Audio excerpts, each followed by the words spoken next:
اعوذ باللہ من الشیطان الرجیم بسم اللہ الرحمن الرحیم صلی اللہ علی محمد وآلہ الطیبین الطاہرین المعصومین۔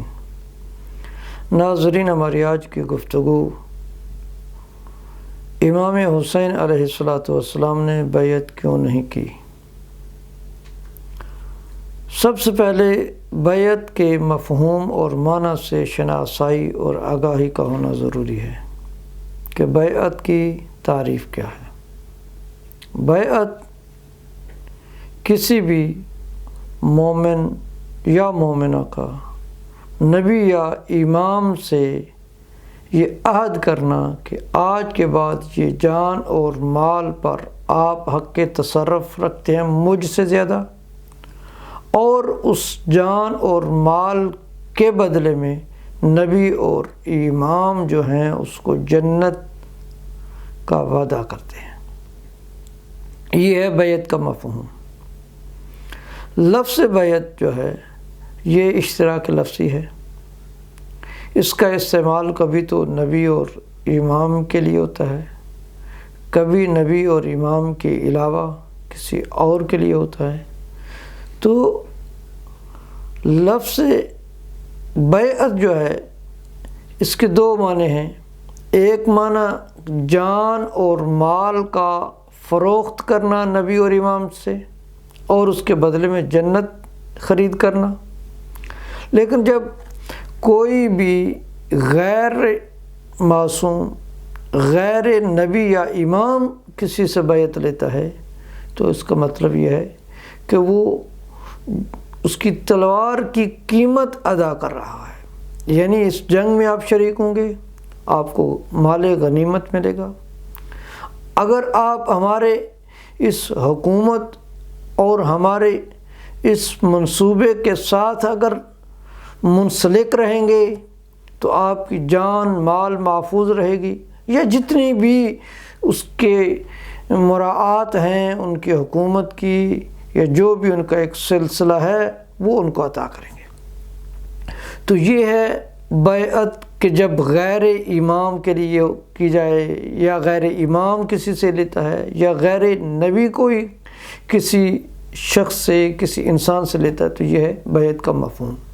لیکن جب نبی اور امام بیعت لیتے ہیں تو وہ انسان کی جان اور مال کو خرید کرتے ہیں اور اس کے بدلے میں جنت دیتے ہیں۔ اور اس پر دلیل قرآن کریم کی صریح آیت ہے، ان اللہ اشتری من المؤمنین انفسهم واموالهم بان لهم الجنہ، کہ یقیناً اللہ تعالیٰ نے مومنین کے جان اور مال کو خرید کیا ہے جنت کے بدلے میں۔ اللہ تو بیع و شراء کر نہیں رہا، بیع و شراء نبی یا امام کر رہے ہیں، اور وہ بیع و شراء کس چیز کی ہے؟ وہ بیع و شراء انسان کی جان اور مال کی ہے، جیسے کہ قرآن کریم میں یہ صریحاً آیت ہے، ان اللہ اشتری من المؤمنین انفسهم واموالهم، کہ یقیناً اللہ تعالیٰ نے مومنین کے جان اور مال کو خرید کیا ہے بان لهم الجنہ، جنت کے بدلے میں۔ یہاں پر با جو ہے وہ بدلے کے لیے آئی ہے، یعنی اس تجارت کو بیان کر رہی ہے کہ جو یہ مومنین اپنے رب سے تجارت کر رہے ہیں، اور اس تجارت کے درمیان واسطہ جو ہے وہ نبی اور امام کی ذات ہے۔ یہ ہے بیعت۔ اب سوال ہوتا ہے کہ امام حسین علیہ السلام نے بیعت کیوں نہیں کی؟ اور امام حسین علیہ السلام نے 60 ہجری میں ایک خطبہ ارشاد فرمایا تھا مدینہ میں، اور وہ دربار ولید میں۔ امام علیہ السلام نے فرمایا مثلی لا یبایع مثلا، مجھ جیسا اس جیسے کی بیعت نہیں کر سکتا۔ شہنشاہ فصاحت و بلاغت نے بلاغت اور فصاحت کو معراج کرا دیا اس جملے میں۔ ذوق بلاغت رکھنے والے ہی امام علیہ السلام کے اس کلمے سے وہ لطافت اور وہ لذت محسوس کر سکتے ہیں کہ امام حسین علیہ السلام نے یہ جو فیصلہ اس دربار ولید میں کیا اور یہ کلمہ حسین ابن علی نے اس وقت کہا، اس لیے کہا تاکہ صبح قیامت تک جب بھی کوئی مورخ تاریخ لکھے تو حسین ابن علی کا، فرزند رسول کا یہ جملہ ضرور وہاں پر نقل کرے کہ فرزند رسول نے یہ کہا تھا مثلی لا یبایع مثلا۔ کیوں یہ کہا؟ اس لیے کیونکہ امام حسین علیہ السلام ایک فیصلہ دینا چاہتے تھے، ایک توہم کو، ایک لوگوں کے ذہنوں میں جو خیال تھا اس کو ختم کرنے کے لیے فرزند رسول نے یہ جملہ کہا، نہ تو میرے نانا نے کسی کی بیعت کی ہے، نہ میرے باپا نے کسی کی بیعت کی ہے، نہ ہی میرے بھائی نے کسی کی بیعت کی ہے، نہ ہی میرے 9 بیٹوں میں سے جو امام ہیں وہ کسی کی بیعت کریں گے۔ مثلی لا یبایع مثلا، یعنی مجھ جیسا معصوم کسی غیر کی بیعت نہیں کر سکتا۔ کیوں؟ اس لیے کہ جنت بیعت میں نفوس اور اموال کو خرید کیا جاتا ہے اور اس کے بدلے میں جنت دی جاتی ہے۔ جو خود جنت کے مشتاق ہیں وہ جنت کیسے فروخت کر سکتے ہیں؟ لہذا جنت وہی دے سکتے ہیں جو وارثان جنت ہیں، اور وارثان جنت معروف ہے، الحسن والحسین سیدہ شباب اہل الجنہ، کہ امام حسین علیہ السلام اور امام حسن علیہ السلام جنت کے نوجوانوں کے سردار ہیں۔ یا علی انت قسیم النار والجنہ، علی تو جنت اور دوزخ کو تقسیم کرنے والا ہے۔ لہذا بیعت میں جنت فروخت کی جاتی ہے، اور یہ فقط اور فقط حق وارثان جنت کو ہے۔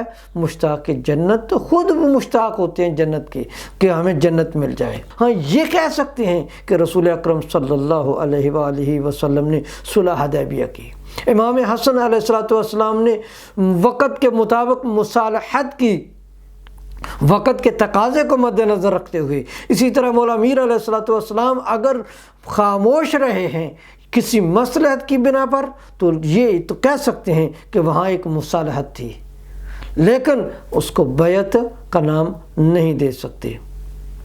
اور تاریخ میں، تاریخ انبیاء میں یا تاریخ اسلام میں کہیں نہیں ملتا ہے کہ کسی نے بھی اس دنیا میں نبی یا امام نے کسی کو جنت دکھلائی ہو، اور لیکن حسین ابن علی نے اس مفہوم جنت کو کربلا میں شب عاشور بتلا دیا کہ جب کہا اپنے جانثاران کو کہ چلے جاؤ، یہ میرے خون کے پیاسے ہیں، ان کو آپ سے کچھ بھی لگاؤ نہیں ہے، کوئی بھی شغف نہیں ہے، تو اس وقت انہوں نے کہا مولا ایسا نہیں ہو سکتا، ہم 1000 بار بھی آپ پر جانیں قربان کرنی پڑیں تو ہم قربان کر دیں گے۔ تو فرزند رسول نے جب دیکھا کہ واقعاً آپ نے اس عہد میں یہ پورے اتر رہے ہیں، تو اس وقت امام حسین علیہ السلام نے ہر صحابی کو، ہر جانثار کو امام حسین علیہ السلام نے اس وقت جنت کے مقامات ان کو دکھلا دیے۔ کہنے کا مقصد یہ ہے